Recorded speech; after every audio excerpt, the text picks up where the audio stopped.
Let's say we have a graph the line described by a linear equation of the form ax plus by equals c, where a, b, and c are integers. And I only want to use the points with integer coordinates. So here you can see two ordered pairs.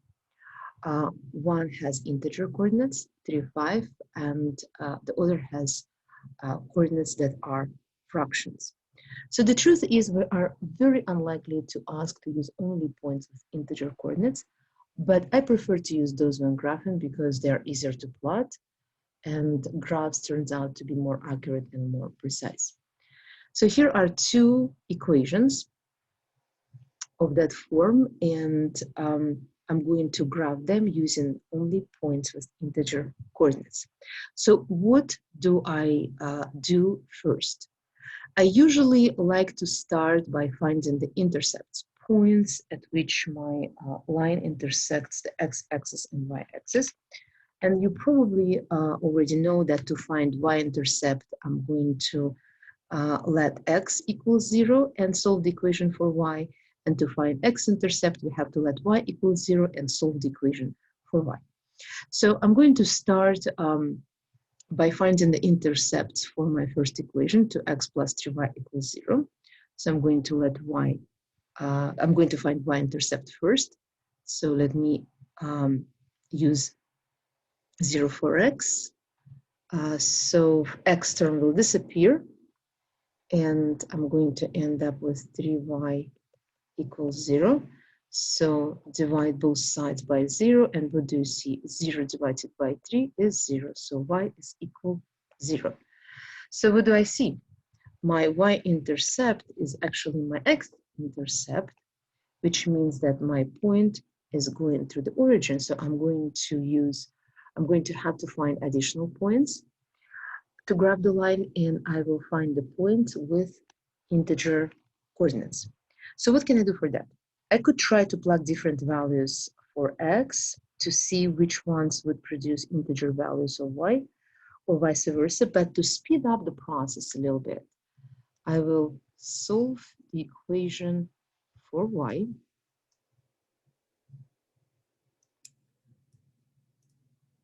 Okay, so what is this going to be? 2x plus 3y equals 0.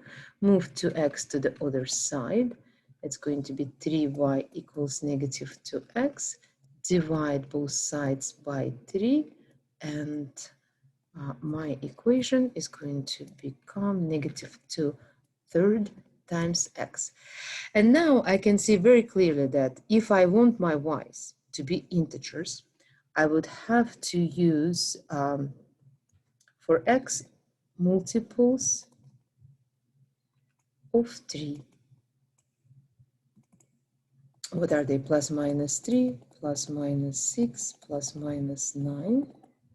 Why? Because if I'm going to plug for x integers multiples of 3, my denominator will cancel, and I'm going to end up with y values that are going to be integers. So I'm going to find a couple. Let's use 3.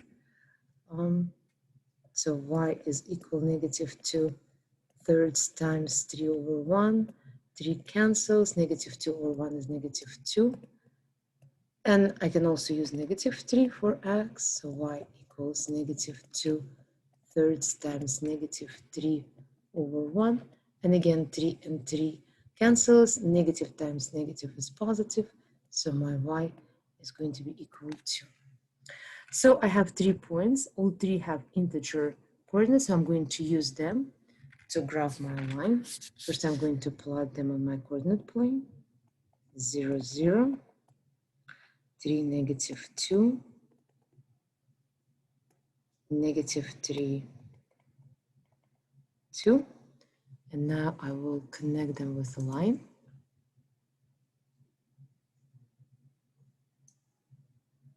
Okay. And here's my first graph. But before I'm going to move to my next example, I want to show you a different method that I could use to graph this equation. Let's look at our equation after we solve it for y. Y equals negative 2/3 times x. I'm going to rewrite it. And you probably already did recognize it, that this is a slope-intercept form. So what is a slope-intercept form? Is the form when linear equation is solved for y.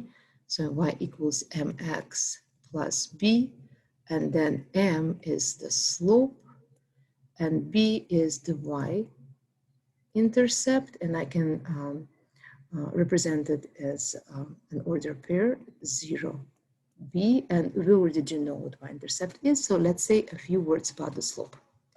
Slope, often denoted as m, is the ratio of delta y over delta x. So what is it? Change in y over change in x, or simply rise over run.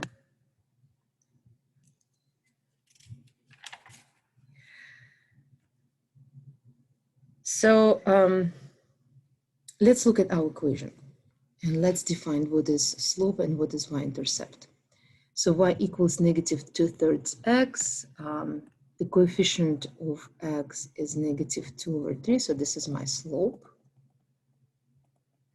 And actually, I can write it as negative 2/3 or 2/3.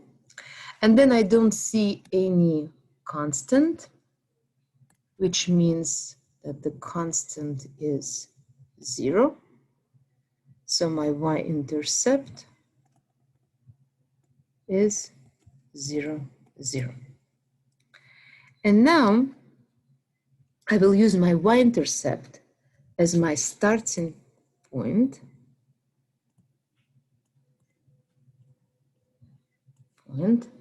So here it is, my starting point. And I will find additional points using the slope. So if I'm going to use this version of the slope, negative 2/3. So what did we say it represent? Change in y over change in x, rise over run. Meaning what? Starting at my 0, 0, if I go 2 units down and 3 units to the right, I should end up at the point on my line again, and which I did. And this one has coordinates 3, negative 2. So if I want additional points, I could repeat the steps. 2 units down, 3 to the right. So here's another one, negative 6, 4. Now, if I want to move to the left from my starting point, I can use this option, this version of my slope. 2 over negative 3, meaning that I would have to move 2 units up and 3 units to the left.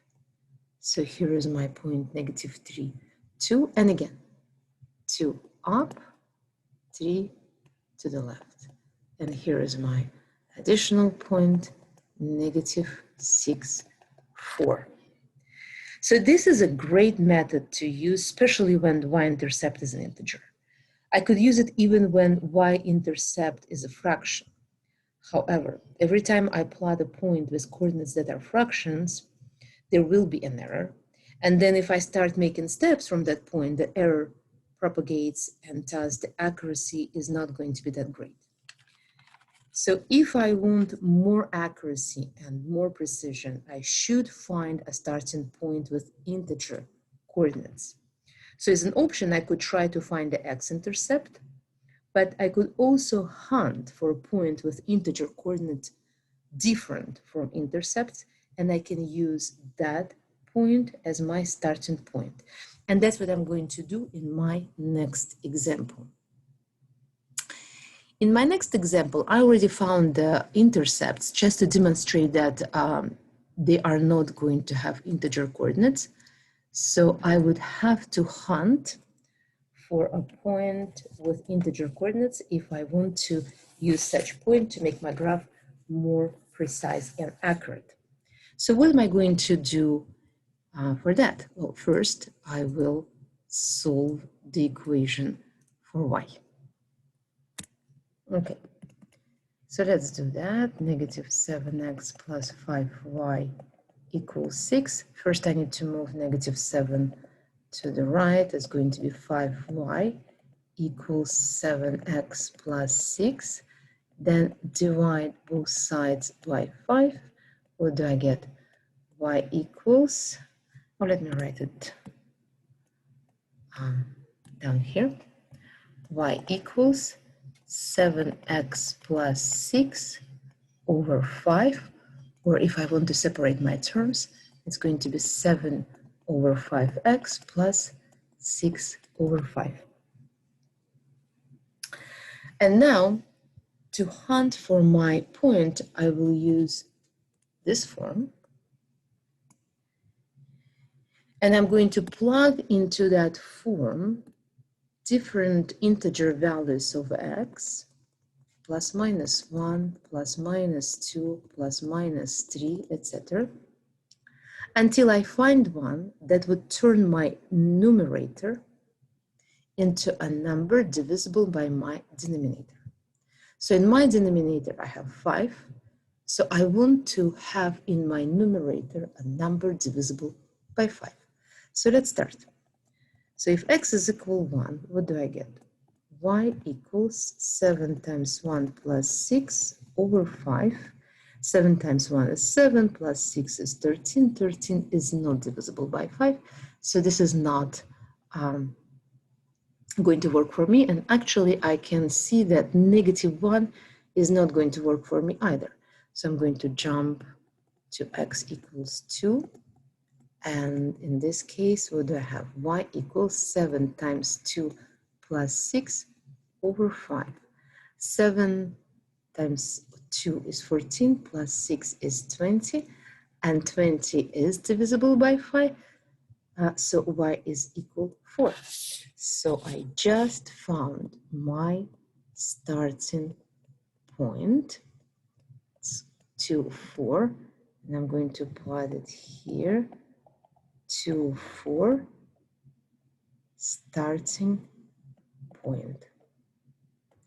Now, for additional points, I'm not going to continue my hunt. I simply will use the slope. The slope is equal 7 over 5, or I could write it as negative 7 over negative 5. So if I'm going to use the first option of my slope, 7 over 5, that means from that starting point, I would have to move 7 units up and 5 units to the right. And I actually would end up at the point with coordinates 7, 11, which is outside of the boundary of my graphing paper. I'm going to plot it into my table, but I'm going to see if I can find additional points that would be within the boundary of my graphing paper. And for that purpose, I'm going to use this option, this version of my slope, negative 7 over negative 5. So if I'm going back now to my starting point and I'm going to go down 7 units and then 5 units to the left, right? Because negative means in my numerator going down, negative in my denominator means going to the left. I will end up at the point negative 3, negative 3. Okay, and then if I repeat again my steps, 7 down and 5 to the left, I will end up with the point negative 8, negative 10. And I believe I have sufficient points right now to graph my line. I will connect my points. And here is my graph. Now here are few more examples of linear equations of the form ax plus by equals c, and you're welcome to graph them using the methods that we just discussed in this video.